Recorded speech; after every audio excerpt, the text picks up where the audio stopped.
What's up, everyone, and welcome to COD Fridays. We can't call it Good Fridays because Kanye West already took that.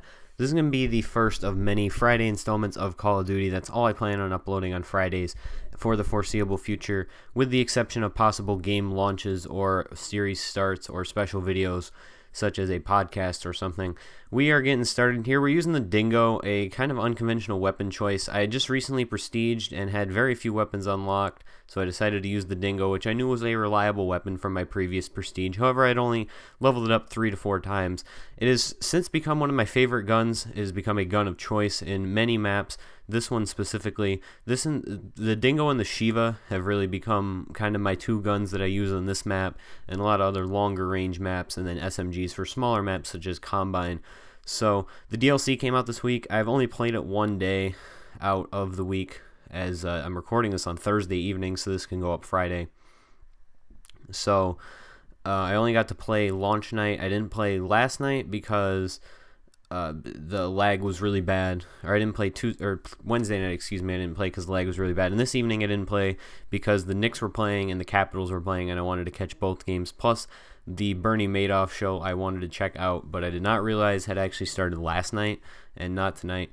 Tonight was the second part, so I stopped watching after a few minutes because I'd missed the entire first part. There's really no point in watching the series after that point.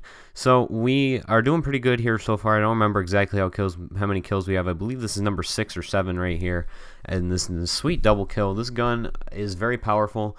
Has a lot of range on it. It has a pretty decent fire rate, so you can win a few up close gunfights with it. I have pretty good luck at all sorts of ranges with this gun. It is a very versatile weapon. As you can see, I actually only had it level 5 before this game. At least this was the first game at the Prestige that I actually used it. And you can see it's very early on because I still have default kill streaks equipped, including the Hellstorm, which at the time was pre-patch Hellstorm, which made it was really not useful at all. I really didn't like the Hellstorm before the patch. I still don't think it's super great, but it's definitely more useful now than it was at that point. So as you can see here, this building's kind of getting swarmed, so I'm kind of hanging back in the corner, and then I realized that not really a lot of people are in this building anymore, as one of my teammates just runs straight through it. However, I do see people across the way, and I did not see the guy down low, so I'm going to run away and go in the other direction, and then try and come back out and outsmart him. And I can't find him at first, and then he actually runs away. So I'm left over here trying to kill this guy on top of the building. I do so successfully. And now I have a Talon. So this actually was where I was inspired for the first time. I actually thought that I might be able to get a higher kill streak than just the support kill streaks that I've been running. I also didn't realize that Thermite could do that much damage to you. I started to realize that running support kill streaks is not super effective in this game with the way the care package is. It mostly gives you Guardians and counter UAVs, which I'm already earning anyways. As you can see, at this point I'm 16-2, and I don't really know where to go because the spawns had just recently flipped, and I couldn't see where this guy was. And then that was probably the longest range Tempest kill I've ever personally been witness to, either giving or receiving, as I did stupidly use the Tempest at one point. As you see, a nice triple with this Hellstorm missile, using it effectively despite the fact that it really blows. And it's worth noting that this is one of the only games in this game's life cycle that I played on Evac where I have not fallen off the map, because I like to do that a lot. As you'll see in any future Evac gameplays, I guarantee I'll fall off the map at least 3 times during the match. As you can see, somehow that guy did not kill me. I don't know how. I don't know how none of those guys even really got hit markers on me, because I thought that it was a little ridiculous too. But here you can see I try and go back for this guy, but he ran away or was killed by my teammate or something. And then I turned around and I noticed that no one's really over there. And then I turn around again and I see that the guy was not killed and did not leave. He just waited to come around.